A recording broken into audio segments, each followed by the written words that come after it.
fun coming to these Overland conferences, just getting to see all the cool different rigs people have set up and all these different people with different skill sets. Not my first Overland Expo. This is like probably my 10th or 12th. Always love coming out here and hanging out with friends. Yeah, there we go.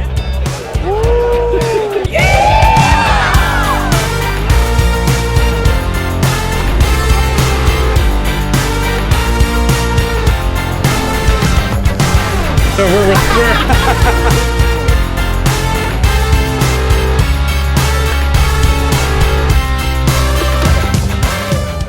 We've been to every Overland Expo basically for like the past 3 years and we love it here. The community is great. All the different things that are going on here. There's builds, there are tires, there are motorcycles.